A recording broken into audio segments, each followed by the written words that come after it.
Alright, selamat siang, Salam, sahabat kompak siang lovers ya. Senang sekali bisa berjumpa kembali menyapa Anda dalam podcast kompak siang yang hadir setiap hari Senin hingga hari Kamis ya, mulai pukul 13.00 waktu Indonesia bagian Barat. Hari ini kedatangan narasumber ya dari Banten. Wah, Jawa Barat ini ya, Banten. Ya, eh, Pak Martin Supit. Ya. Hari ini spesial ya, ada yang asalnya dari Manado. Saat ini sedang ada tugas ya, misi di Banten sana ya, Jawa Barat ya.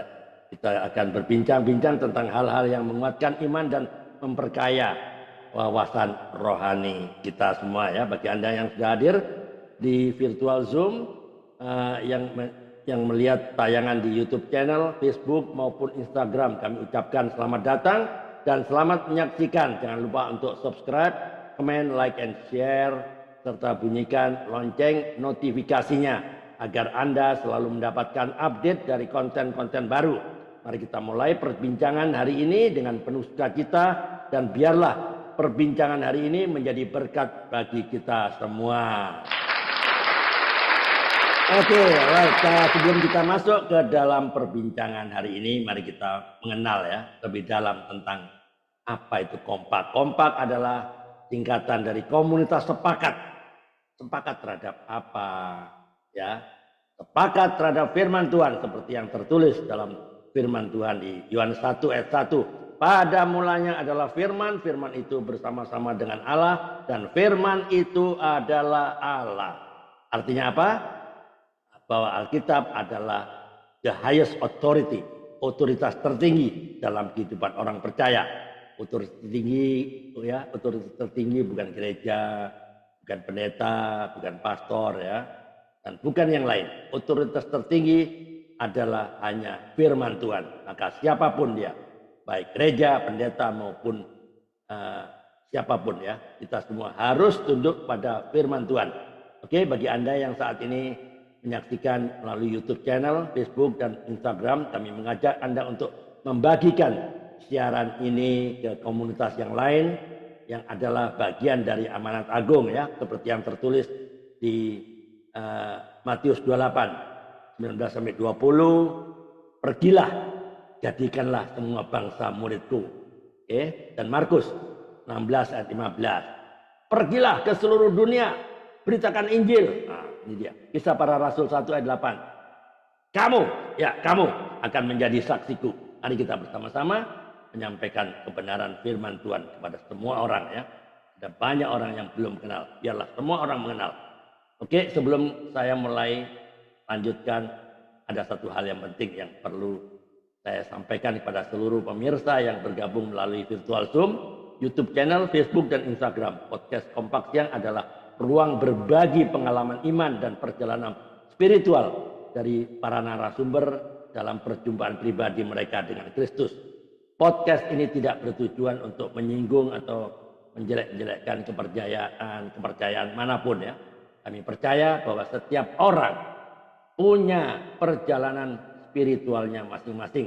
Dan dalam podcast ini kita hanya akan membahas bagaimana narasumber kita ya, Pak Martin Supit, mengalami kasih dan jamahan dan kuasa Tuhan dalam hidup Pak Martin ya.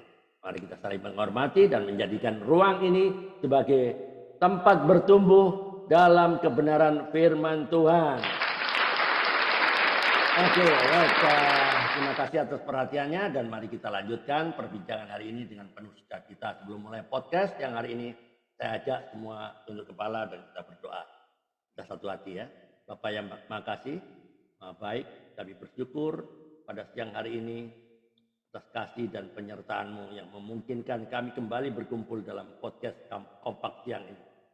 Terima kasih untuk kesempatan berharga ini di mana kami dapat mendengarkan kebenaran dan kesaksian iman yang menguatkan kami. Pada hari ini, siang hari ini kami menyerahkan seluruh acara ke dalam tangan-Mu. Secara khusus kami berdoa buat Pak Martin Supit yang akan membagikan kesaksiannya. Kiranya Engkau mengurapi beliau dengan hikmat dan kuasa Roh Kudus agar setiap kata yang disampaikan menjadi berkat bagi semua yang mendengar, baik yang hadir melalui virtual Zoom, YouTube channel, Facebook maupun Instagram. Biarlah segala sesuatu yang kami lakukan dalam podcast ini hanya untuk memuliakan namamu.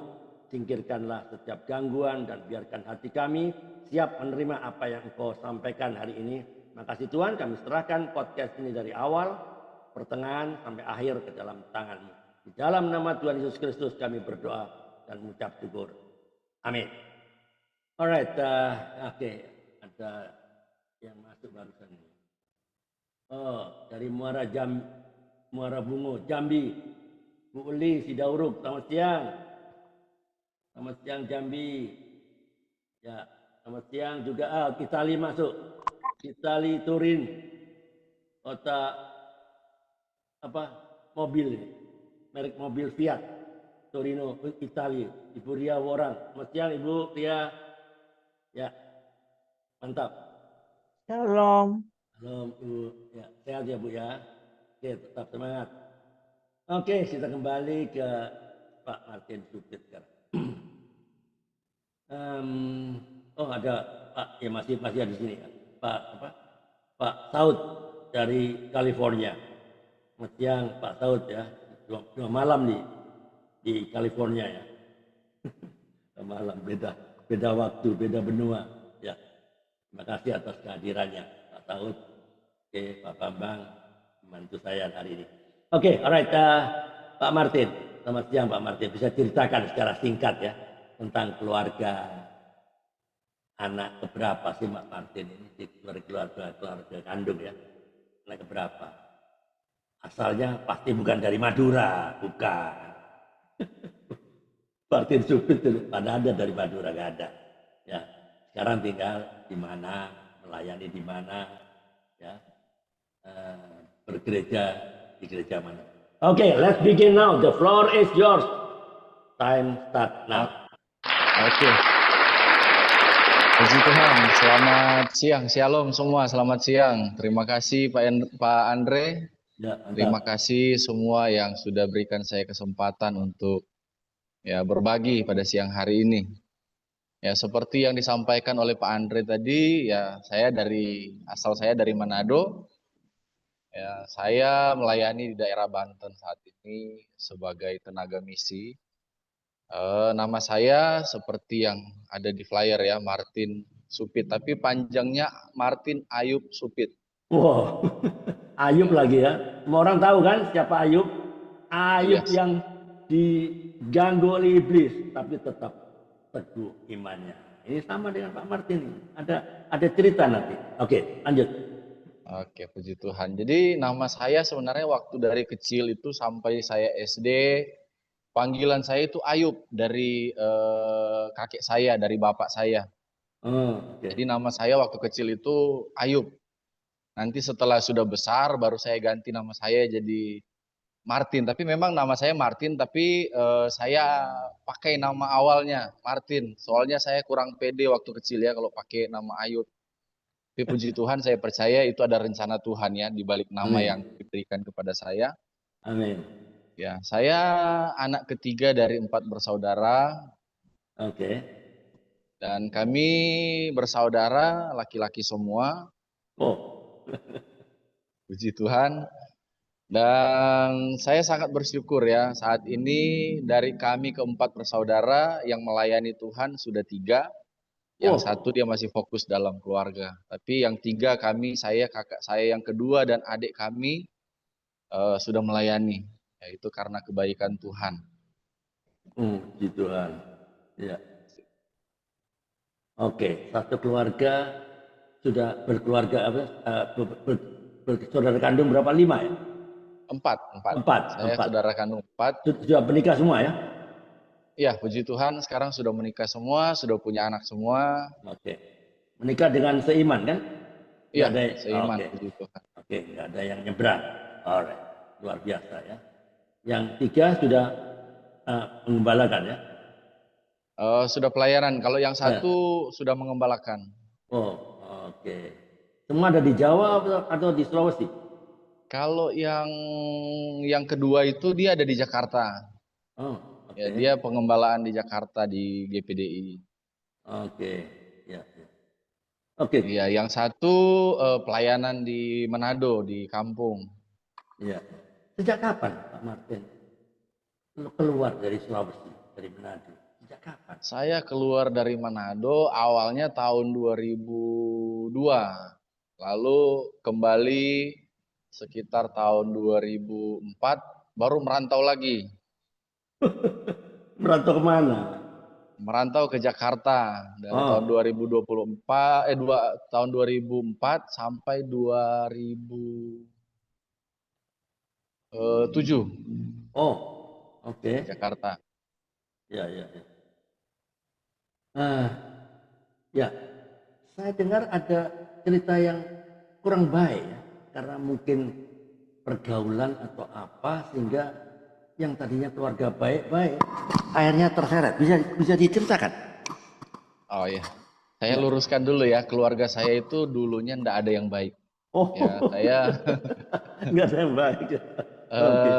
keluarga yang apa namanya, yang broken home. Mama saya menikah kurang lebih hampir ya 5 kali ke atas. Oh, 5 kali menikah ke atas. Saya tidak tahu ada berapa kali, pokoknya lebih daripada 5. mama, Nah, papa kami asli Manado ya? Mama sama iya papa asli, Manado. asli Manado. Oke. Iya, makanya kami 4 bersaudara dari 3 orang bapak. Oh, oh, oke, oke, oke. Iya. Tiga rombat, Jadi bapak. saya koreksi kembali, kami bukan keluarga yang baik-baik dulu. Kami adalah keluarga yang hancur. Oh, Mama oke. saya dulu itu adalah seorang peminum, ya, adalah seorang pemabok, pemakai narkoba, dan juga pernah kerja di dunia malam di Jakarta tahun 2000, tahun 9 berapa ya? Saya lupa 95 atau 94. Oke. Iya, iya, Iya. iya. Eh, Apalagi tadi ya? Saya lupa. Iya. Padahal mama papa kan orang beriman, dia percaya Yesus. Kenapa? Iya. Apa yang menyebabkan kok kok menyeleweng jauh gitu, jauh eh, dari tracknya? Apa yang sebabnya? Apakah mama juga bergaul dengan yang seperti itu apa gimana waktu itu? Kira-kira? Oke, ya saya mau ngomongin Manado ya banyak orang tahu Manado itu seperti apa. Ya Iya, iya, oke, oke. rata-rata di Manado dari dulu sampai sekarang itu masih kita ketemukan orang tua kalau di tempat minum ada mama, papa, dan juga anak-anak satu tempat minum. Ya bukan cuma Ah, anak laki-laki tetapi anak perempuan dalam satu tempat minum. Jadi oke, kalau oke. hal-hal seperti ini ya bukan hanya saya saja sih, banyak orang Manado yang bilang sudah tidak heran lah kehidupan orang Manado Oh, yang oke. seperti itu. Apalagi tentang kawin cerai itu sudah biasa. Udah bukan Oke. apa namanya hal yang tabu lagi ya. Iya, iya, iya. Oke, jadi apakah Pak Martin juga terikut pergaulan yang negatif di Manado itu waktu itu atau bagaimana? Iya. Hmm. Saya mulai minum, mulai kecanduan minuman itu dari umur 14 tahun, 13 14 tahun udah mulai Oh, SMP kan? minum-minum. Iya. SMP. Oh, oke. Dan juga bukan cuma minum, tapi memang sudah kecanduan minum. Oh, oke. Minum terus Ya, ya. setiap hari. Karena pergaulan saya itu dengan bukan yang sepataran saya, tetapi saya bergaul dengan orang-orang yang rata-rata Dasar. sudah berkeluarga. Oh, oke, oke. Jadi saya bergaul dengan mereka, saya ngikutin cara pergaulan mereka. Jadi dari umur 14 tahun saya sudah mulai minum-minum, Ya, mulai ya. merokok. Dan sekitar itu kan 14, sekitar umur 15 tahun saya merantau ke Jakarta tahun 2002 itu. Hmm. Oke. 2002. Nah, saya merantau ke Jakarta itu sudah umur 15 tahun itu sudah kenal yang namanya ganja, apa namanya yang obat-obat buat orang gila itu Lexotan. Iya, iya. Iya. Sebentar. Sebentar, saya merasa aneh aja. Manado kan orang percaya Tuhan ya. Ya enggak? Tapi apakah dari kecil tidak ada yang mendidik, baca firmannya, apa enggak ada yang seperti itu kan? Atau asal ya asal ke gereja, habis itu Minggu ke gereja, Senin sampai Sabtu ngawur-ngawur lagi, nanti ke gereja. Apa seperti itu kan? Saya bukan menjelekkan orang Manado, tetapi memang kenyataannya kalau orang Manado, kakek saya itu rajin ke gereja, omak saya tinggal sama mereka. Saya dulu rajin ke sekolah minggu dulu. Dan teman-teman banyak orang yang rajin beribadah, rajin ke gereja, tetapi ya begitu kalau di Manado itu minggu ke gereja, pulang gereja langsung hampir di warung minum. Itu orang-orang tua yang di Manado itu. Ya saya bukan menjelekkan ya, tapi memang faktanya begitu banyak. Iya, oke. Itu tempo dulu, Pak. Ya, Itu tempo dulu. iya. Sekarang soalnya enggak ada, Pak. Iya. Ya, kita sedang membahas bagaimana pergaulan saya dulu ya waktu saya anak-anak, Orang begitu Manado yang saya sekarang lihat. bye-bye. Puji Tuhan.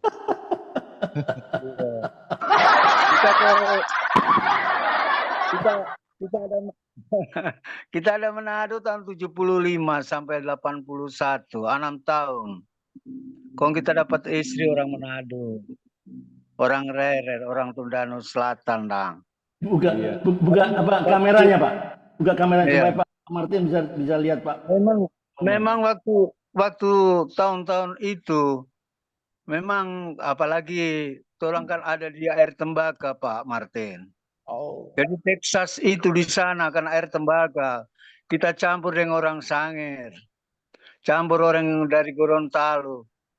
Ya memang kita hari-hari kok lihat itu orang mabuk, no? Hari-hari memang. Tapi setelah kita kembali tahun-tahun ini, karena kita punya anak juga orang dapat suami orang Manado, Pramrantung. Jadi kita tiap tahun kadang-kadang 2 tahun paling latang tuh pasti saya ke Manado. Tapi kita lihat so baik-baik sekarang sudah tidak ada itu. Seperti dulu lah. Oke. Kita lihat kok malam sore gitu banyak orang tidur di apa itu lah tuh got itu lah. Mabuk tidur di got. Betul kita lihat. Jadi memang waktu saya kerja di air tembaga itu harus punya nyali, Dang. Ada 2 apa istilahnya nyawa double di sana. Soalnya di perikanan itu orang nelayan Bapak Martin, aduh luar biasa memang. Tidak ada waktu tidak mabuk. Saguer. Apalagi cap tikus. Orang minum itu. Ya. Jadi memang betul Bapak, kalau tahun-tahun itu, sekarang so baik-baik orang. Ya, terima kasih Pak. Oke, terima kasih. Ya, betul. Ini Saya kita PSI juga dua-duanya orang Manado. Oh, dua-dua. Iya. Orang pertama meninggal, kalau kita dapat lagi orang Manado. Memang kita suka orang Manado. Bubur Manado. Bubur Manado, bibir Manado.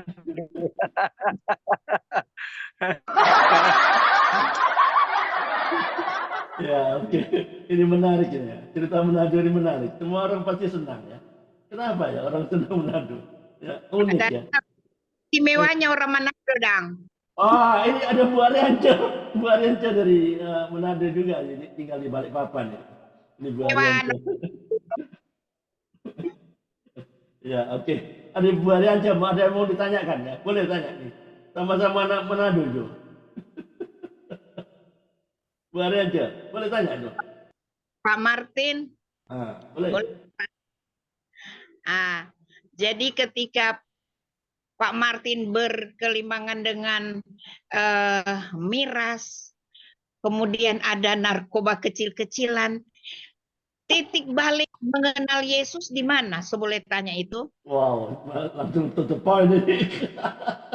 Oke, very good. Enggak apa-apa. To the point. Ini sebenarnya masih banyak lagi sih kalau sudah masuk ke sini kan sudah ke pertobatan ya.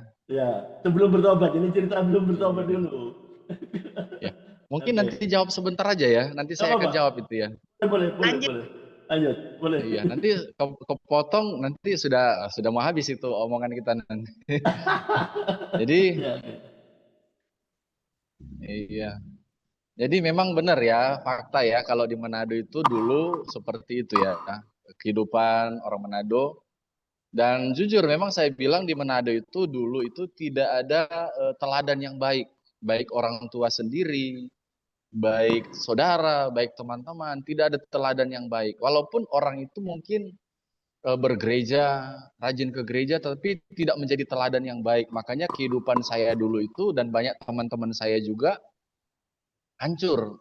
Nah, seperti Bapak bilang tadi, Bapak Daniel ya tadi bilang sekarang sudah beda, sudah berubah di Manado. Puji Tuhan. Iya, puji Tuhannya di Manado sekarang sudah banyak yang jadi penginjil, sudah banyak yang jadi pendeta, dan banyak sekali teman-teman sekarang yang pendeta rata-rata punya tato sama saya. Dan hampir semua teman-teman saya sendiri yang jadi pendeta sekarang di Manado, banyak yang turun ke Oke. jalanan. Iya, itu teman-teman satu perjuangan waktu di Jakarta dulu. Ya, jadi belum sampai di situ, umur 14 tahun itu sudah mulai kenal minuman, umur 15 tahun sudah mulai kenal ganja, lalu umur berapa tahun ya, 17 tahun saya sudah tinggal serumah dengan perempuan, ya istilahnya sudah mulai kumpul kebo. Umur 18 tahun saya sudah mulai mempekerjakan cewek saya di dunia malam. Ya, itu sudah di Jakarta, kerja malam. Ya, dia kerja malam, saya kerja minum-minum. Hasil dari dia dapat kerja malam jadi penari striptis, itu yang saya pakai minum-minum setiap hari. Ya, oke. Pak Martin, bisa ceritakan hal-hal yang paling buruk, yang maksudnya paling buruk itu hal-hal yang menjauh dari Tuhan itu apa kira-kira? Yang paling menjauh ya, minum-minum memang menjauh lah, itu kan tidak baik ya. Tubuh kita adalah bait Allah kan, itu memang tidak baik. Tapi ada hal-hal apakah yang pernah Pak Martin lakukan yang betul-betul menjauh dari Tuhan? Apa kira-kira? Ya, kalau boleh diceritakan, boleh disampaikan. Kalau tidak merasa ini sensitif, Pak Martin boleh tidak menjawab. Ya, silakan. Iya. Kalau mau dibilang perbuatan yang menjauh itu ya berarti perbuatan yang paling jahat ya. Ya. Yang pernah saya lakukan. Ya. Ya, kalau perbuatan paling jahat itu yang pertama, ya saya seperti menjual cewek saya sendiri. Ya. Jadi seorang hampir sama seperti pelacur. Lalu yang kedua, saya terlibat pembunuhan di Jakarta bersama dengan saudara-saudara saya. Kami ada 7 orang, dan yang ketangkap waktu itu ada 3 orang. Ya, dari kami 7 orang. Tetapi kami 7 orang itu semua kami... Ya. Saya ingatin aja, ini kan direkam sama Pak Andre. Iya. Kalau aman ya lanjut. Ya Pak Andre ya? Ya, enggak menjelek-jelekkan agama lain kan? Itu oke. Iya. Ya, enggak menjelekkan agama lain. Nah, masalah itu sudah selesai, sudah beres karena 3 orang sudah bertanggung jawab. Ya, mereka sudah dihukum selama 8 sampai 9 tahun. Ya. Jadi sudah ada yang dihukum, sudah ada yang bertanggung jawab. Nah, saya juga berapa kali melakukan penikaman. Waktu itu buron-buron akhirnya ketangkap. Nah, titik baliknya seperti pertanyaan Ibu siapa tadi? Ibu Ariance Katopo. Ya. Ariance Katopo. Iya. Nah, disinilah titik balik saya ketika kasus terakhir saya penikaman di Bali di sebuah pelabuhan. Ya, karena itu tempat pergaulan saya di pelabuhan itu. Di pelabuhan itu tempat saya minum-minum dan segala macam. Nah, di situ saya banyak kenal orang air tembaga, kapten rata-rata. Oh. Nah, di situ saya tikam orang, lalu saya ketangkap. Akhirnya saya masuk penjara. Nah, di penjara saya mulai diproses oleh Tuhan. Di penjara saya mulai mengalami pertobatan, pengenalan akan Tuhan.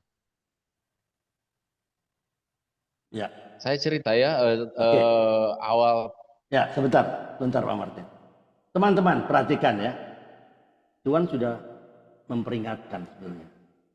Tapi Martin ini mengeraskan hati. Ya. kalau diperingatkan oleh Tuhan, jangan pernah keraskan hati. Nanti yang peringatkan apa? IGD, rumah sakit, bahkan penjara memperingatkan dia. Nah, sekarang terjadi kan? Awalnya sudah diperingatkan, bisik-bisik, tapi nggak mau dengar.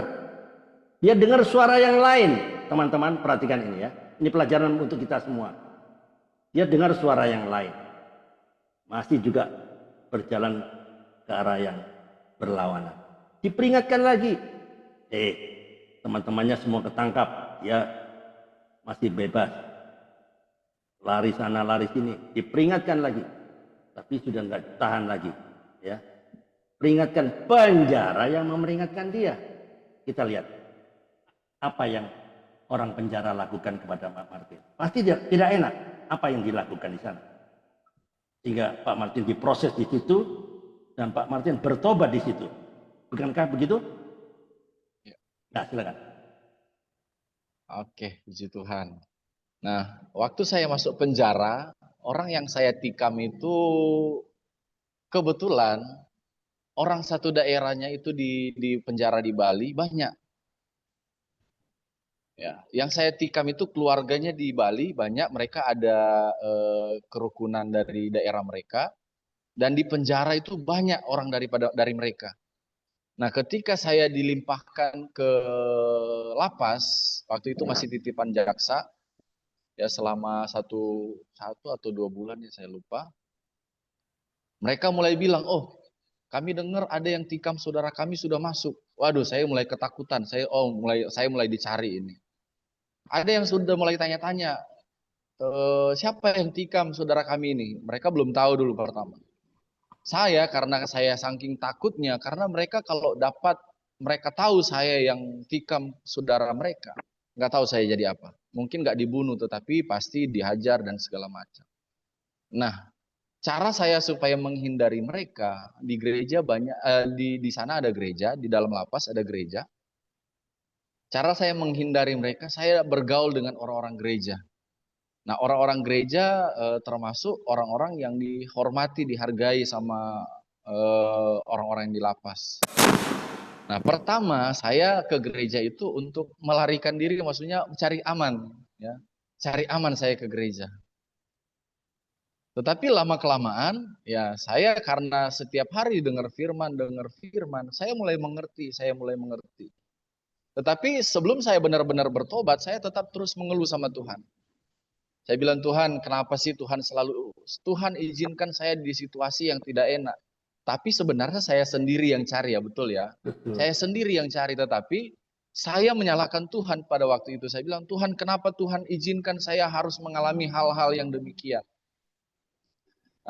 Pada saat itu, di satu malam, saya berdoa seperti itu. Saya bilang, Tuhan, kenapa Tuhan izinkan seperti ini? Di dalam lapas itu ada sekitar 220 orang. Kami di satu ruangan. Saya sambil berdoa sampai ketiduran. Ya, saya nggak tahu berapa lama saya doa dalam hati. Saya bilang, Tuhan, saya berdoa tapi bukan minta, tapi saya mengeluh. Tuhan, kenapa begini? Saya salahkan Tuhan. Ya, sampai saya ketiduran. Nggak tahu saya berapa lama tidur, tiba-tiba saya dengar suara. Suara itu bilang begini, bersabarlah dahulu.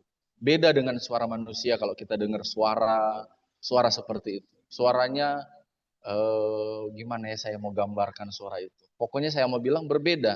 Itu suara membangunkan saya. Bersabarlah dahulu. Tetapi dalam posisi saya waktu itu, bayangkan saya tidur di depan kamar mandi, orang kalau mau ke WC loncat lewatin saya. Itu yang membuat saya menyalahkan Tuhan. Tetapi ketika Tuhan bilang bersabarlah dahulu, selang beberapa bulan ketika saya mulai bergaul di gereja, mulai mengerti firman, ya saya mengajak teman-teman, ayo kita buat komsel di penjara di situ. Dan akhirnya di dalam blok itu bangunlah kami satu komsel. Kami teman-teman ada sekitar 16 orang. Setiap malam kami bikin komsel, kami sharing-sharing. Nah, di dalam kami sharing-sharing di situ ada hal yang membuat saya itu semakin terpacu untuk mengenal, belajar firman Tuhan. Karena apa? Ketika kami buka Alkitab, ya, terus ada kata gembala, anak domba Allah. Nah, ketika kami sharing, yang kami bahas adalah dombanya, bulunya, buat apa, dan segala macam. Tapi tidak ada tentang Tuhan di situ, tapi tidak ada tentang kerohanian. Semua yang kami bahas itu tentang bulunya, apa manfaatnya, dan segala macam. Nah, disitulah membuat saya terpacu untuk saya belajar. Nah, di saat saya mulai belajar untuk mengajarkan teman-teman, saya mulai ada semangat, saya mulai mengerti. Nah, dari situlah saya mulai mengalami perubahan. Ya, saya mulai dijamah saya belajar firman Tuhan bukan lagi tentang bagaimana saya mau ngajarin teman-teman, tapi saya mulai mengerti dan saya mulai mendapatkan rema. Itulah yang membuat saya titik awal saya mengalami perubahan, yang mengalami pertobatan. Oke, ya. Ini menarik ya. Cara Tuhan berbicara kepada setiap kita ya. Tuhan bisa memakai dengan cara apa saja. Situasi apa saja. Termasuk situasi yang Pak Martin dapatkan ya.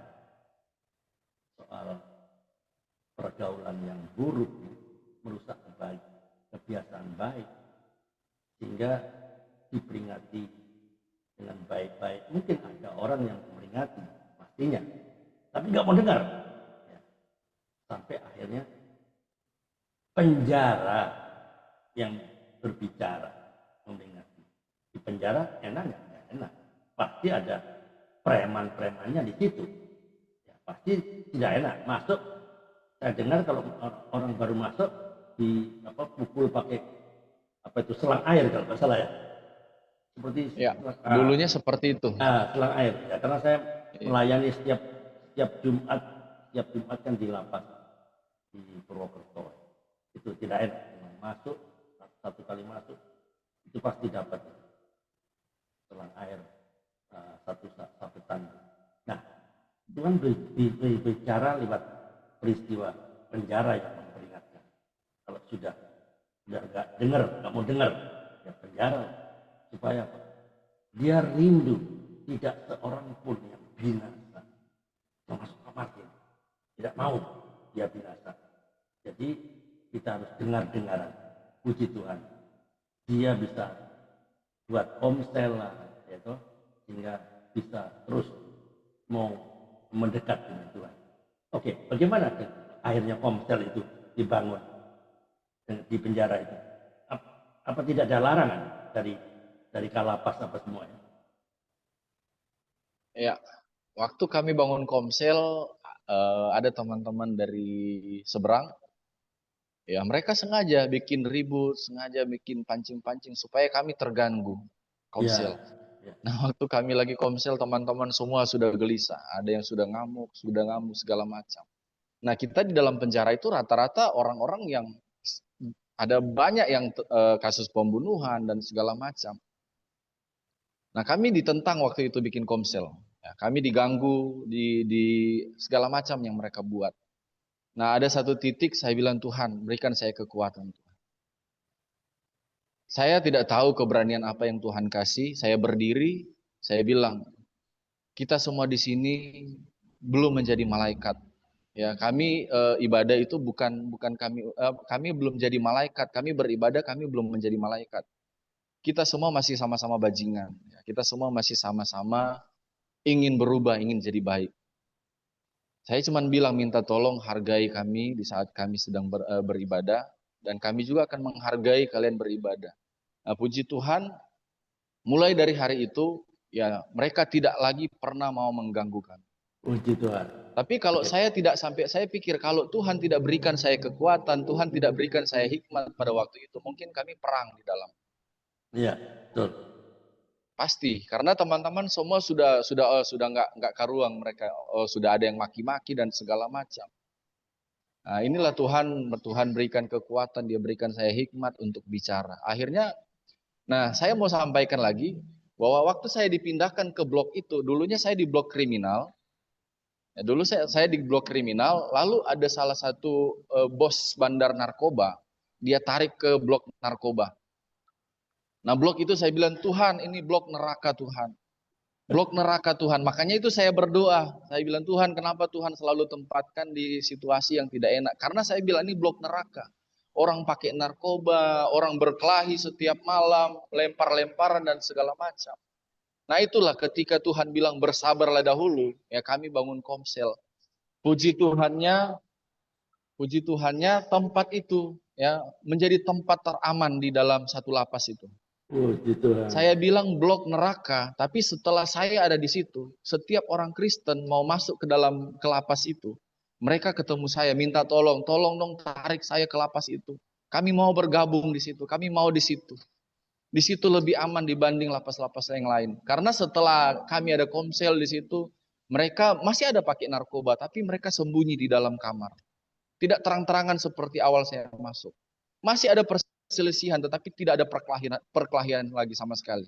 Kami di situ jadi seperti keluarga, saling menghormati, saling menghargai. Nah, itulah Tuhan bekerja pertama kali dalam kehidupan saya melihat campur tangan Tuhan. Ya, awalnya saya masuk, Tuhan bilang, saya bilang ini blok neraka. Awal saya masuk, saya bilang blok neraka, saya salahkan Tuhan, kenapa Tuhan bawa saya di situ. Tapi puji Tuhan ketika itu orang-orang yang nakal-nakal di penjara, ya, ketika mereka masuk sel tikus, setelah bebas dari sel tikus 2 bulan, 3 bulan dipindahkan ke tempat kami. Ketika pindah ke tempat kami, mereka semua ya jadi anak-anak baik semua. Tadinya tukang pajak, tukang berkelahi, tukang mabok, berubah. Nah, disitulah terus Tuhan bekerja, Tuhan membawa saya semakin hari. Ya, oke. Teman-teman, perhatikan ya, cara Tuhan bekerja. Jadi jangan pernah membatasi kuasa Tuhan. Tuhan bisa bekerja lewat apa saja. Bahkan lewat apa tadi? Sel tikus kan? Ya, teman-teman yang mempunyai kesalahan di penjara akan dimasukkan ke sel tikus. Nah, sel tikus itu sel kecil ya. Banyak tikus, banyak kecoa aja semua di situ. Nah, dan tidak ada cahaya kalau nggak salah ya, tidak ada cahaya kalau nggak salah. Cahaya minim sekali. Ya, nah disitulah itu cara Tuhan memproses supaya apa? Kita bisa mengenal lebih dalam lagi. Oke, waktu keluar dari lapas, ya keluar dari lapas, kan tidak mudah untuk mendapatkan pekerjaan karena lulusan dari lapas ini punya stigma. Wah, ini dari lapas ini jangan percaya ini itu. Padahal sudah bertobat ini. Walaupun sudah bertobat tapi stigma ya. Cap yang disampaikan oleh orang itu kan, orang lapas itu nggak pernah bertobat. Dia jahat aja. Nah, mengalami kesulitan nggak untuk bersosialisasi dengan masyarakat umum? Saya mau ceritakan dulu waktu saya mau bebas. Boleh, Tuhan boleh. kasih saya satu firman Tuhan. Yang ada di kitab Lukas pasal yang ke-17 atau 16 ya, tentang pohon pengurus pohon anggur. Mungkin ada yang pernah baca ya. Kalau tidak salah 17 ya. Firman Tuhan itu bilang begini, kalau dia tidak berbuat tahun ini lagi, maka tebanglah dia. Mungkin pernah baca ya itu ya. Nah, saat saya mau bebas, ya Tuhan kasih firman Tuhan ini, dan itu yang terus terngiang-ngiang di dalam pikiran saya. Saya mengumpamakan dengan pengurus pohon anggur. Dia bilang, Tuhan, tahun ini lagi saya coba bersihkan pohon anggur ini. Kalau dia tidak berbuat, tebanglah dia. Maka itu yang menjadi perenungan saya setiap hari sebelum saya bebas. Lukas saya 13. Berdoa, Tuhan saya mau. Lukas 13. Ya. Oh, 13 ya, Lukas 13. Nah, itu terus yang 9. Terngiang di dalam pikiran. Iya. Itu terus yang terngiang di dalam pikiran saya sehingga saya mengambil suatu keputusan, saya harus telepon seorang hamba Tuhan untuk jemput saya. Karena saya pikir kalau sampai saya kembali ke kehidupan saya yang dulu, kejahatan saya yang saya lakukan di pelabuhan, Dan disitulah sentral tempat saya bergaul. Nah, kejahatan yang saya buat membuat nama saya lebih naik lagi. Mereka lebih takut lagi kepada saya. Awalnya saya pikir saya kalau bebas mau kembali ke pelabuhan. Pasti saya akan mendapatkan untung lebih ketika saya kembali ke situ. Karena saya sudah memiliki nama di situ. Sebelum saya masuk penjara tikam orang, mereka juga sudah kenal saya. Mereka juga sudah agak segan dengan saya. Karena saya kalau mabuk segala macam saya buat. Ya, saya masuk ke perusahaan-perusahaan. Ada orang yang tidak dibayar uangnya, saya yang menghadap dengan bos-bos di perusahaan di pelabuhan.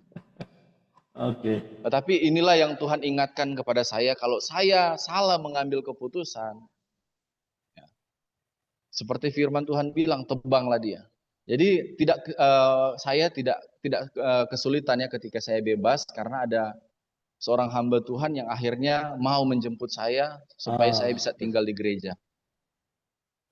Ya. Oke, Jadi ketika saya bebas, kenal sama hamba Tuhan di mana? Kan di penjara.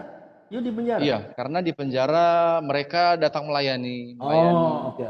Ya, pelayanan. Oke. Iya. Jadi mereka layani kami setiap hari, kan ada ibadah ya di dalam penjara, ada pelayanan, dan ada hamba Tuhan yang memang terus follow up saya terus. Ya, hamba Tuhan itulah yang saya hubungi ketika saya mau bebas. Akhirnya saya dijemput, saya tinggal di gereja, ikut pelayanan. Ya, dari situlah saya mulai melayani penjara. Ya. Oke, tidak ada penolakan dari sementara orang. Wah, dia bekas dari penjara, dia jangan bergaul sama dia. Ada nggak seperti itu? Ya, puji Tuhan tidak ada sih seperti itu. Tidak ada, ya, karena ada backup dari hamba Tuhan ya, hamba Tuhan. Iya. Jadi apa yang Pak Martin lakukan untuk sepertinya untuk menghapus dosa-dosa masa lalu sehingga betul-betul on fire? Apa yang dilakukan? Iya, kalau saya sih kalau mau jujur bukan dengan kekuatan saya ya, saya bisa menyelesaikan dosa-dosa saya dulu atau meninggalkan masa lalu saya ya. Itu semua karena Tuhan sih. Saya hanya percaya kepada Tuhan, dan Tuhan yang bekerja sampai saya boleh terlepas dari dosa masa lalu, dari kehidupan masa lalu saya. Itu semua karena Tuhan. Jadi bukan karena saya. Ya. Oke. Waktu di luar, apakah teman-teman kalau ada yang mau bertanya silakan buka mikrofon ya. Ya, jadi tidak perlu saya terus. Jadi teman-teman boleh buka mikrofon. Ya, saya Pak Andre, Bu Uli. Oke. Buat dari Jambi ini ya. Iya, salam kenal Pak Martin. Saya Uli dari Jambi. Oke. Sebentar, saya disclaimer dulu, saya ingatkan ya. Jika ada pertanyaan-pertanyaan yang menyinggung harga diri atau sensitif atau apapun yang tidak berkenan, Pak Martin berhak tidak menjawab. Oke, silakan Bu Uli. Iya, saya nggak open cam, nggak apa-apa Pak ya, soalnya lagi istirahat. Saya mau nanya, tadi kan dari awal Pak Martin cerita punya dari latar belakang keluarga yang broken home, ya kan Pak? Dan kemudian juga cerita ibu-ibu mama seperti itu, agak shock sih tadi saya dengar, Pak. Ini benar-benar pasti masa depannya gimana gitu anak-anak kan, karena sampai berapa bapak gitu. Nah, setelah Bapak mengalami, tadi Bapak bilang, Bapak juga tanya ke Tuhan, ini kok Tuhan sampai bawa saya ke sini gitu ya Pak ya. Ada nggak seperti penyesalan, marah gitu ya, atau menyalahkan bahkan mungkin. Ini karena saya punya orang tua begini nih. Ada nggak Bapak pernah gitu merasakan seperti itu, bukan hanya menyalahkan diri sendiri, tapi menyalahkan juga dari keluarga, orang tua khususnya ya. Sampai mungkin Bapak menyimpan sakit hati, amarah. Nah, kalau ada Pak, bagaimana Bapak cara menghadapinya? Saya percaya sekarang Bapak pasti ini ya, sudah lepasin semua gitu kan. Nah, kalau ada bagaimana Pak Martin? Karena saya percaya pasti berat banget itu. Pasti masa-masa sulit itu karena saya lihat kompleks ya semuanya ya, sampai tadi Pak bilang umur 17 tahun saja sudah seperti itu ya kan? Yang harusnya itu masa-masa remaja yang indah menurut saya ya. Itu masa-masa yang indah harusnya masa sekolah kan, tapi Bapak malah alami wow yang luar biasa apa ya? Bisa dibilang sangat-sangat berdosa gitu, Pak. Boleh ceritain, Pak? Oke. Ya, memang jujur ya kalau bilang menyalahkan orang tua itu pasti. Karena kalau kalau misalnya ya saya disuruh milih untuk dilahirkan dari orang tua, saya mungkin bisa memilih orang tua yang lain. Karena secara sosial saya malu. Ya kan di kampung orang tahu mama saya itu menikah lagi.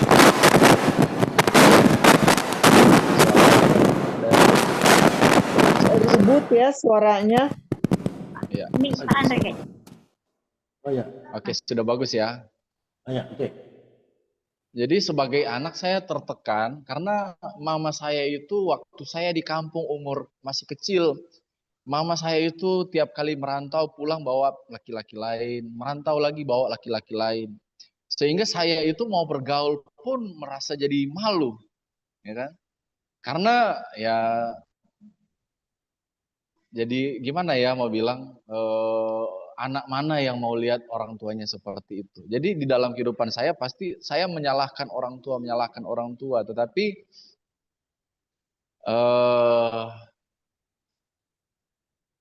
apa ya? Maksudnya Kalau mau bilang benci, ya. ya. Kalau mau bilang benci, saya tidak pernah benci sama orang tua. Cuman saya menyalahkan kenapa harus seperti ini. Apalagi ya tadi pertanyaannya, Ya, saya lupa ya. maksudnya cara Bapak mengatasi gitu, Pak. Artinya bisa sampai saya pikir pasti sakit hati kan. Nah, cara Bapak untuk melepaskan semuanya itu gitu. Sehingga Bapak bisa tidak marah lagi, bisa tidak menyalahkan lagi, atau bisa menerima gitu keadaan terlahir dari orang tua yang seperti itu. Saya bisa menerima keberadaan orang tua saya saat saya melakukan hal yang sama. Akhirnya saya menjadi seperti itu. Saya ganti-ganti pasangan. Makanya saya punya anak 4 sebelum saya bertobat dari 3 perempuan. Oh, Iya. Akhirnya saya tidak menyalahkan orang tua saya karena saya juga pada akhirnya memang mengikuti cara hidup orang tua saya. iya, iya. Iya.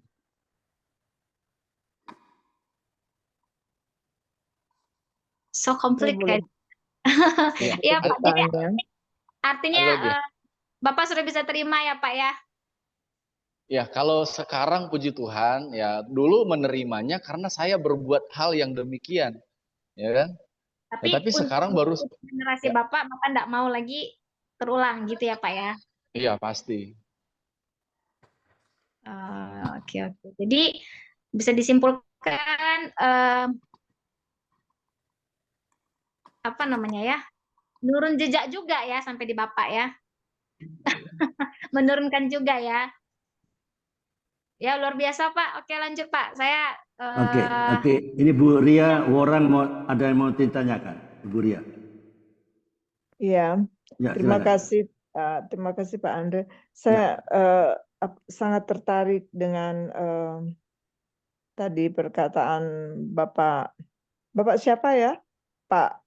Ini Martin, ya, Pak Martin.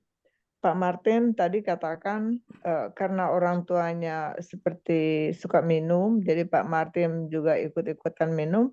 Jadi memang betul merasakan penderitaan sama-sama dan kesenangan sama-sama.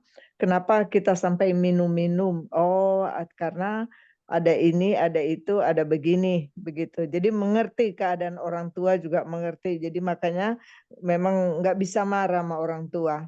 Nah, itu saya ngerti.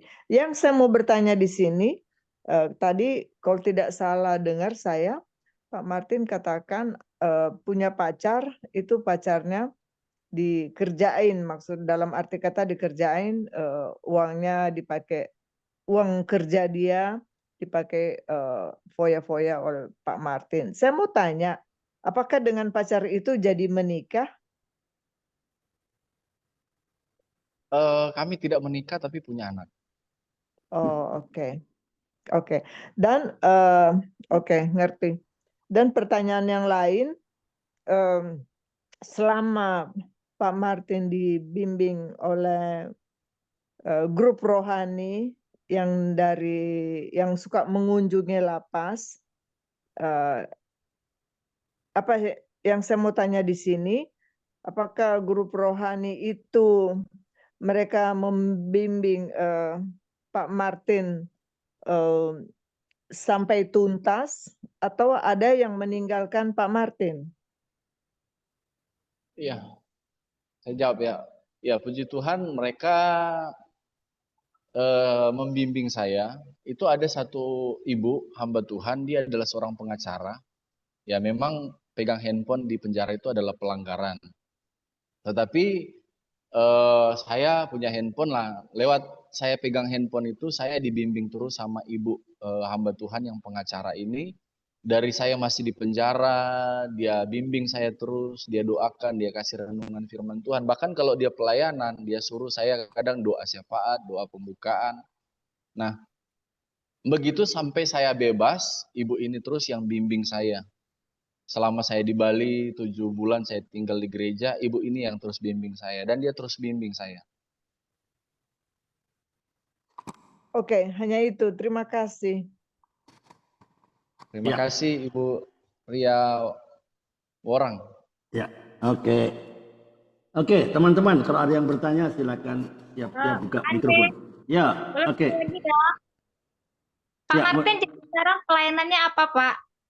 Karena saya percaya kalau sudah banyak melakukan dosa, seperti yang Bapak bilang tadi, pasti kasih Bapak juga kepada Tuhan semakin besar. Amin. Nah, saya pengen tahu nih pelayanannya, Pak, yang saat ini, Pak. Saya pelayanan penjara, saya melayani di gereja-gereja, saya sebagai tenaga misi. Ya, saya melayani, saya sudah bilang sama Pak Andre ya, saya tidak akan membahas pelayanan ini karena pelayanan misi di daerah Banten, ya.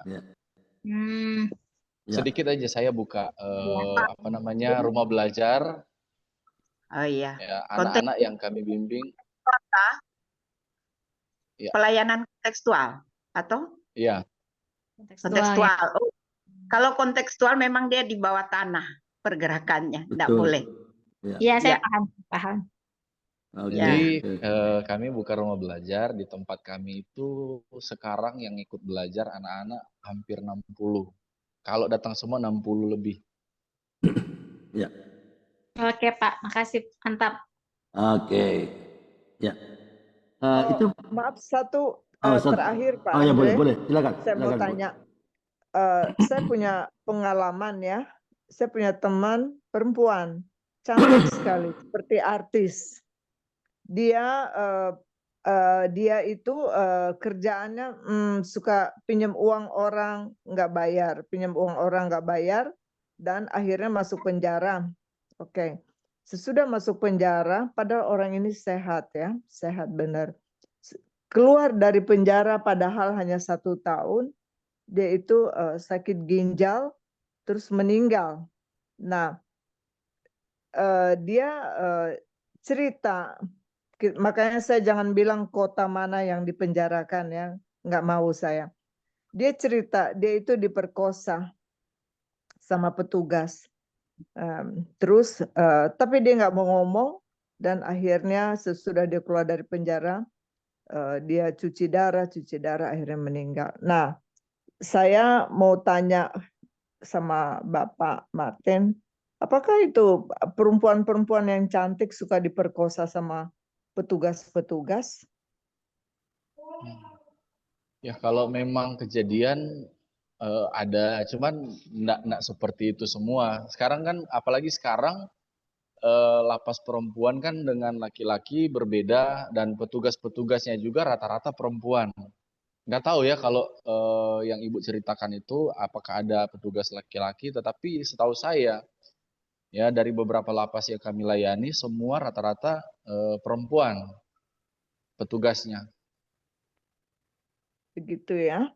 Iya. Oke. Jadi ya saya lihat pengalaman teman saya sesudah dia keluar penjara dia kena penyakit terus dia meninggal. Akhirnya saya terus berpikir sebaiknya kita yang melayani penjara kita maksudnya bahasa yang bagus, bersepakat terus kuat-kuat dalam rohani, dalam acara rohani supaya bisa menghindar dari petugas-petugas yang seperti ini. Oke, itu aja. Terima kasih. Oke, ya luar biasa ya hari ini narasumber kita banyak belajar ya bagaimana itu pergaulan ya. Pergaulan itu sangat penting. Kalau salah bergaul ya, firman Tuhan itu bekerja. Pergaulan yang buruk akan merusak kebiasaan yang baik. Kebiasaan baik ya, itu firman Tuhan. Nah, Pak Martin, tentunya ada waktu-waktu ya di mana rasanya Tuhan itu jauh banget ya. Rasanya jauh. Tuhan tuh enggak dengar. Ya, bukan waktu dulu. Dulu memang mungkin enggak pernah berelasi dengan Tuhan. Setelah mengalami pertobatan, pernah enggak mengalami Tuhan rasanya kok masih jauh ya Tuhan ya. Kayaknya apa yang saya doakan Tuhan enggak dengar. Pernah enggak mengalami saat-saat itu? Silakan. Ya. Kalau seperti itu mungkin hanya sebelum saya bertobat ya. Oke. Setelah saya bertobat ya memang ya saya sudah mengerti bahwa Tuhan itu tidak pernah jauh. Tuhan selalu dekat dengan kita.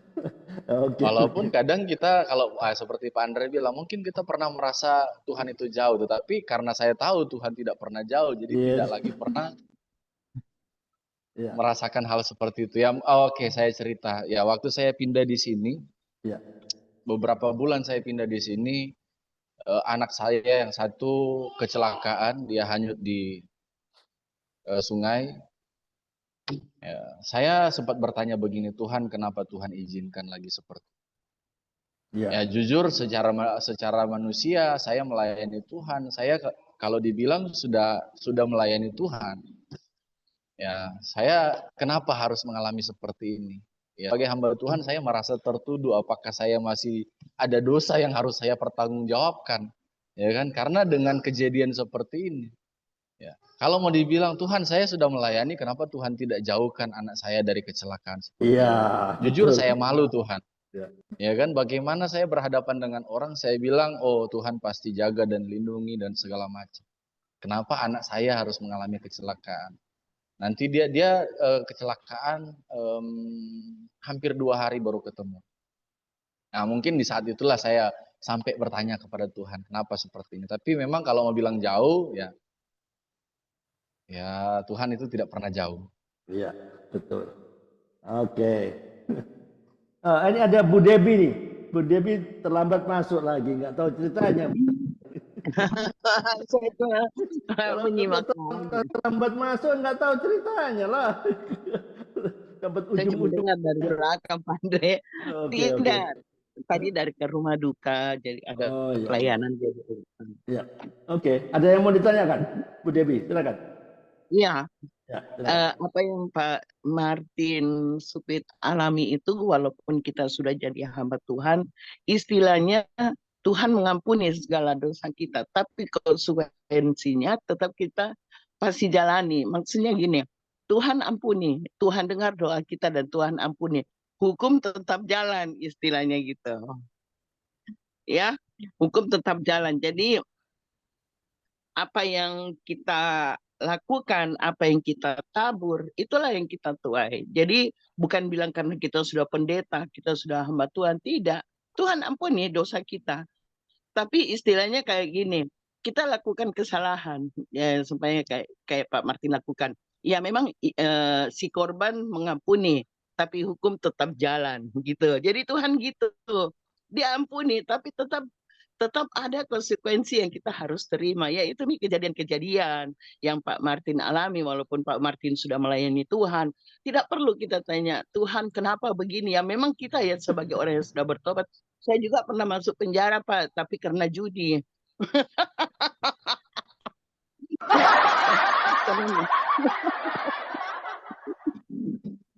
Karena main judi.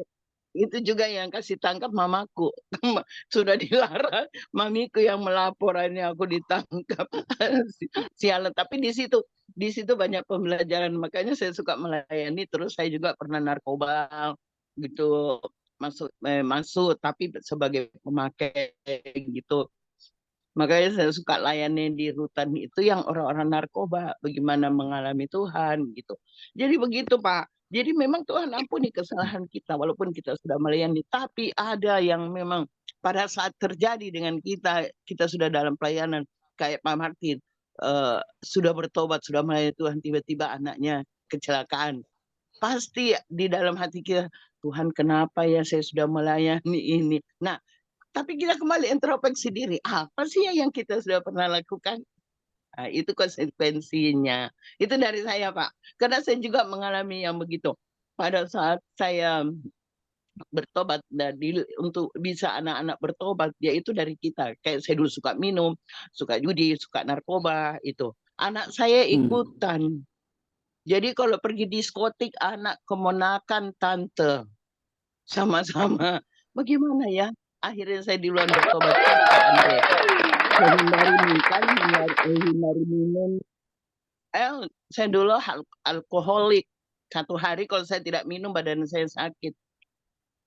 Itu sangat-sangat berat. Tapi begitu saya kenal Tuhan, sampai puji Tuhan, sampai detik sekarang, saya tidak benci orang minum. Sama sekali tidak benci. Cuma saya kasihan. Jadi kadang anak saya juga tidak benci orang judi, cuma saya kasihan gitu. Jadi benar Pak, kita dulu yang harus berubah, baru kita bisa ubah anak-anak kita. Jadi harus diputuskan yang begitu. Bagaimana Pak Andrea? Supaya diputuskan dari Bapak, anaknya tidak turun. Harus ada doa pemutusan. Ya Pak Andre. Oke, mantap. Oke. Minta maaf ya, saya minta maaf. Silakan. Nanti kembali lagi ke Pak Martin, kasihan belum selesaikan pengalamannya, saya tertarik ceritanya. Tapi ini ada kesaksian sedikit ya, bagi para pengunjung penjara. Ini kesaksian ini yang saya mau katakan di sini. Teman saya, dia itu setia sekali dia kunjungi penjara ya. Barangkali dia karena dia nggak bisa lihat orang-orang menderita barangkali ya. Dia dan suami dia sampai mempunyai ministry penjara ya. Nah, setiap dia kunjungi orang itu penjara, yang hebatnya orang itu berapa bulan kemudian keluar ya. Barangkali karena pertobatan ya. Pertobatan dan karena barangkali doa grupnya yang mendoakan orang-orang yang di penjara. Saking imannya tinggi, ini teman saya ini yang pengunjung penjara, dia sekarang bisa punya daerah ya satu bangunan dari hotel yang tempat prostitusi ya, tempat prostitusi hotel ini dia bisa beli tapi juga dengan bantuan pemerintah ya. Saya belum tanya mendetail sama dia bagaimana dia bisa mendapatkan hotel itu sampai diubah menjadi orang-orang yang sudah keluar dari penjara, dia latih di situ untuk masuk ke lapangan kerja. Nah, itulah iman dari teman saya ini. Dan anehnya setiap dia lewat itu hotel sebelum jadi rumah apa ya bilangnya ya, rumah apa ya? Latih orang penjara. Latihan kerja. Sebelum jadi rumah latihan kerja, hotel itu yang nakal, dia tumpangkan tangan, dia doakan. Satu saat akan saya miliki ini, saya akan miliki. Nah, inilah iman ya dari seseorang. Akhirnya dia miliki, tempat itu dia jadikan orang-orang yang sudah keluar dari penjara. Dan puji Tuhan, orang-orang yang sudah keluar dari penjara dia bimbing, dia doakan. Akhirnya orang-orang ini sebagian besar sudah punya pekerjaan biasa.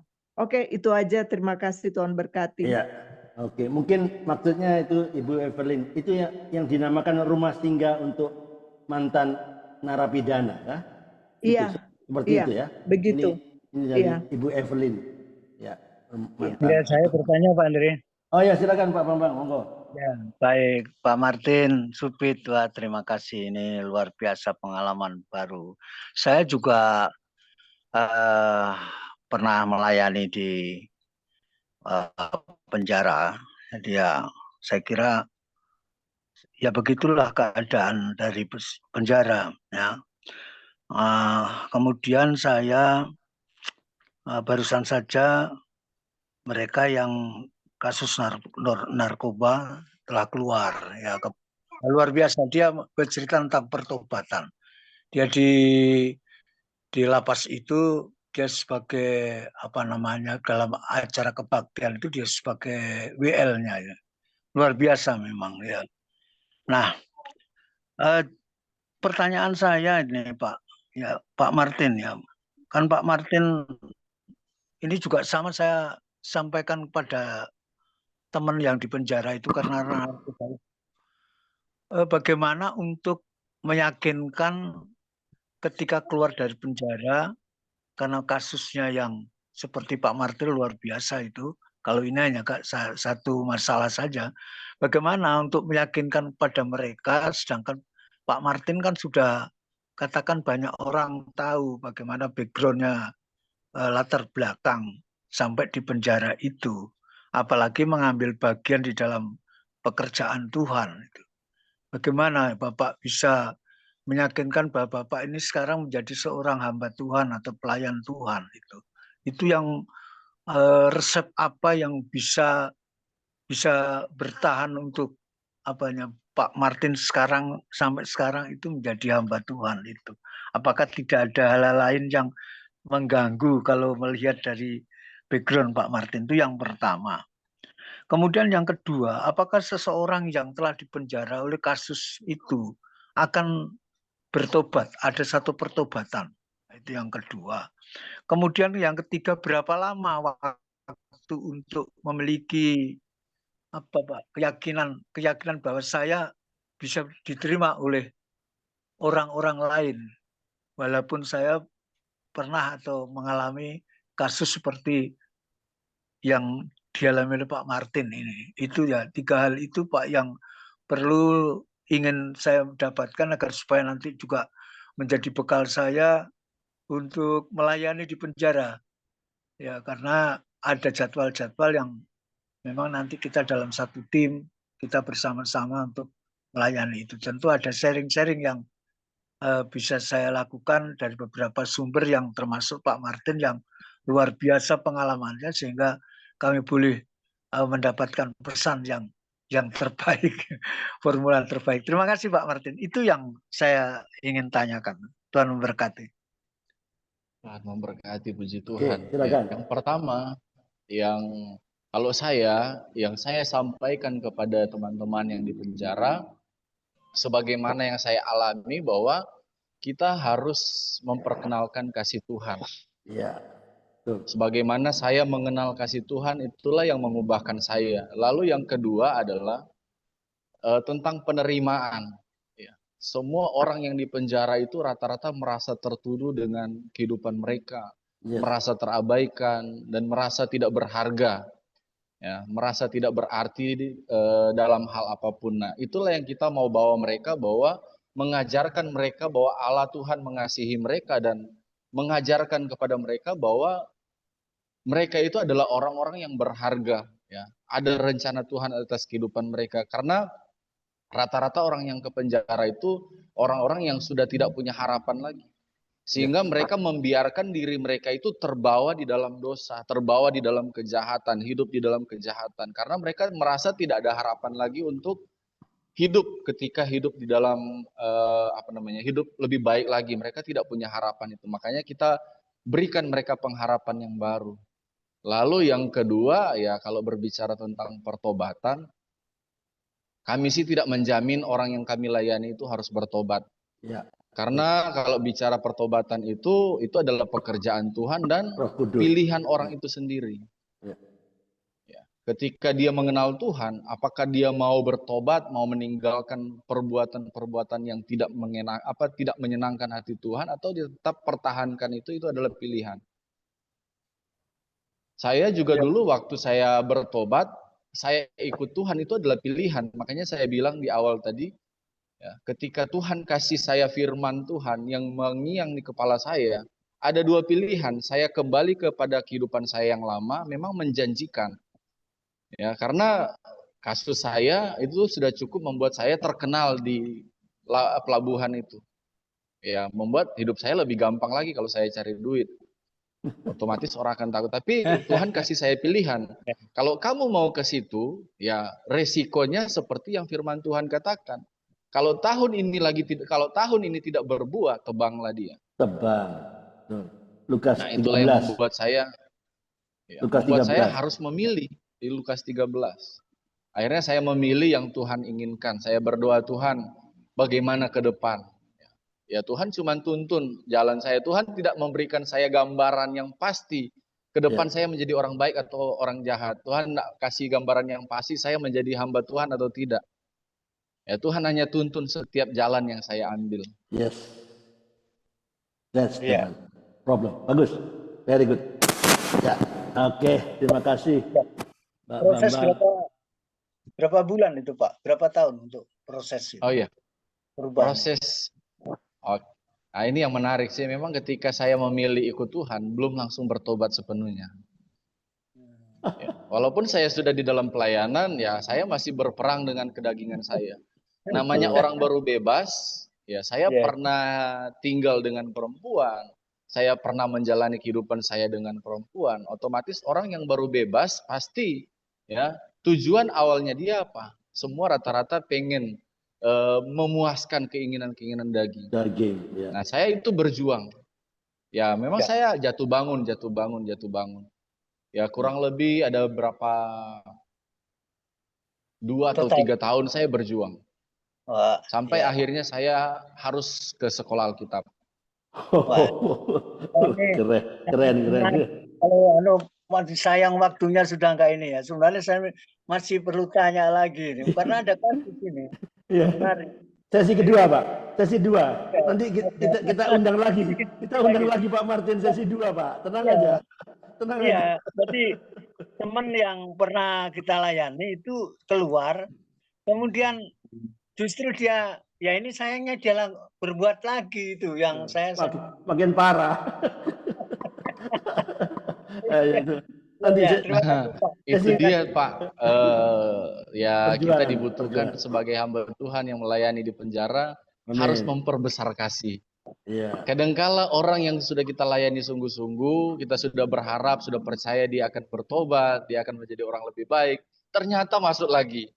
Kalau mau dipikir-pikir sia-sia dong yang saya perbuat selama ini. Tetapi ingat bahwa Tuhan pun tidak pernah Tuhan tidak pernah berhenti untuk mengasihi kita ketika kita jatuh bangun. Begitu juga kita melayani orang. Saya sih seperti itu. Karena banyak juga teman-teman yang saya layani akhirnya jatuh juga, kembali lagi. Ya saya mengalami, saya sudah bertobat, jatuh bangun, berproses. Oh iya. Ya terima kasih Pak Martin. Oke, terima kasih Pak Martin atas waktunya ya. Boleh kasihkan pesan moral apa yang mau Pak Martin bisa sampaikan untuk teman-teman di virtual Zoom ini ya, dan juga yang menyaksikan di YouTube channel ini makin banyak lulusan lapas ini banyak, jadi banyak yang nonton ini di YouTube dan Facebook, Instagram ya. Kira-kira pesan moral apa kepada teman-teman agar tidak mengalami hal yang sama? Silakan sampaikan. Iya, buat saya sih ya yang mau saya sampaikan, tidak ada orang yang terlalu jahat di mata Tuhan yang tidak diberikan kesempatan untuk bertobat atau tidak menerima kasih Tuhan. Ya semua kita diberikan kesempatan oleh Tuhan. Dan juga tidak ada orang yang terlalu baik di dunia ini. Jadi sama semua sebenarnya. Jadi kita semua ini adalah orang-orang yang memang masih membutuhkan kasih Tuhan. Dan juga ya untuk bertobat belum terlambat. Ya selama kita masih ada di dunia ini, ya, Tuhan berikan kita kesempatan supaya kita bertobat. Karena firman Tuhan pasti tergenapi semua. Saya mau kasih firman Tuhan terakhir. Ya, silakan. Di Wahyu pasal yang kedua, ayat yang ke-16, firman Tuhan berkata begini. Sebab itu bertobatlah, jika tidak demikian, aku akan segera datang kepadamu dan akan memerangi mereka dengan pedang yang di mulutku ini. Ya, Tuhan berikan kita kesempatan untuk kita bertobat. Firman Tuhan bilang bertobatlah. Kalau tidak ya ada waktunya Tuhan akan menghakimi kita semua. Dan juga kita para hamba-hamba Tuhan ya seperti yang sudah dipertanyakan oleh Pak Bambang tadi, memang kadang kita melayani seperti percuma. Karena orang yang kita layani kadang sudah dikasih waktu, tenaga dan segala macam, akhirnya dia kembali lagi jatuh di dalam dosa. Tetapi kita harus tetap terus mengasihi, kita terus berbuat baik. Ya, walaupun kadang memang rasanya kita seperti dimanfaatkan. Rasanya perbuatan baik kita ini dimanfaatkan. Ada satu hamba Tuhan yang pernah berkata begini, kalau kita dimanfaatkan, bersyukurlah, artinya kita masih bermanfaat. Yes. Betul. Tetapi bertobatlah orang yang suka memanfaatkan orang lain. Mungkin itu saja, saya tidak pandai membuat kata-kata, Pak. Oke. Ya, terima kasih Pak Martin ya. Ya, saya mau tangkap begini tadi yang saya dapat tangkap ya. Pak Martin pernah waktu itu mungkin sudah memuncak ya. Bahkan komplain dengan keadaan Pak Martin. Seakan-akan Tuhan tuh salah atau kecewa sama Tuhan. Coba perhatikan. Bukankah Tuhan sudah sangat-sangat baik dalam hidup kita, dalam hidup Pak Martin. Bersyukur Pak Martin masih diperingati dengan penjara. Belum di kuburan, masih ada kesempatan. Ya, masih ada kesempatan. Ya. Poinnya adalah jangan terus mengeluh untuk hal-hal yang kita mungkin nggak bisa kita miliki. Yang nggak bisa kita miliki apa? Kebebasan tadi ya, waktu penjara kan. Syukuri aja apa yang kita punya dan bisa nikmati hari ini. Count your blessing every time. Jangan pernah membanding-bandingkan hidup kita dengan orang lain. Karena tiap-tiap orang punya berkatnya sendiri-sendiri. Kalau kita bisa belajar mengucap syukur, kita akan bisa melihat apa sebenarnya yang Tuhan telah sediakan dalam hidup kita. Berhentilah mengeluh, bersungut-sungut, berhenti. Jangan seperti umat Israel. Mengeluh, bersungut-sungut, muter-muter 40 tahun padang gurun. Pakailah mulut kita masing-masing untuk memuliakan Tuhan. Bawalah dengan korban syukur meskipun Anda, saya, atau kita semua sedih. Tapi katakan terima kasih. Perhatikan baik-baik, dengar saya. Perhatikan saya. I believe God will be merciful to people who always give thanks in everything. Saya percaya Tuhan akan penuh belas kasihan kepada orang-orang yang selalu mengucap syukur di dalam segala hal. Amin. Tuhan Yesus memberkati. Tiada hari tanpa kebenaran, tiada hari tanpa mewartakan Injil, tiada hari tanpa memandangkan jiwa. Kompak Siang for Christ, Indonesia for Christ. Tuhan Yesus memberkati. Amin. Haleluya. Silakan Pak Bambang. Ya, baik. Bapak Ibu yang diberkati Tuhan. Wah, luar biasa kita mendapatkan suatu perjalanan pengalaman hidup yang sangat berarti bagi kehidupan kita. Mungkin bukan kita, tetapi kita bisa sampaikan kepada sesama kita, keluarga kita, anak-anak kita. Nah, seperti juga, jadi saya boleh sampaikan, sangat bersyukur karena apa yang disampaikan oleh Pak Martin Supit ini sangat terkait, ada relevansi dengan topik siang hari ini. Berakar dan mempraktekkan kebenaran. Ya. Ternyata kalau saya boleh simpulkan, ternyata kebenaran, kejahatan, ya, kebaikan, itu tergantung daripada akar, bagikan sebuah pohon yang Amin. tumbuh. Jadi akar itu menentukan pertumbuhan sebuah pohon. Jadi kalau kehidupan kita seperti pohon, maka kita ditentukan oleh akar. Akar itu untuk bisa bertumbuh tuh pohon itu harus mencari makanan, nutrisi, ya mencari air dan makanan. Apa itu? Kalau kita relevansi dalam kehidupan kita, makanan atau air itu adalah firman Tuhan. Amin. Ya, itu sebabnya maka akar yang mencari makanan kebenaran, maka akan mempraktekkan kebenaran. Ketika akar pohon itu mencari nutrisi atau makanan tidak benar, artinya dalam kejahatan yang diambil, maka akan keluar juga pertumbuhan yang akan dihasilkan dalam kejahatan. Luar biasa. Terima kasih Pak Martin. Ini saya juga dapat banyak pengalaman-pengalaman yang belum bisa saya garis bawahi. Satu ketika nanti saya akan ketemu. Dan ini ada juga nih Pak Andre, ada beberapa teman yang sering datang yang dari lapas dulu. Beberapa kali datang sini, 2 orang datang. Ya. Jadi sharing dengan ini. Ini bisa nanti saya sampaikan. Terima kasih. Oke.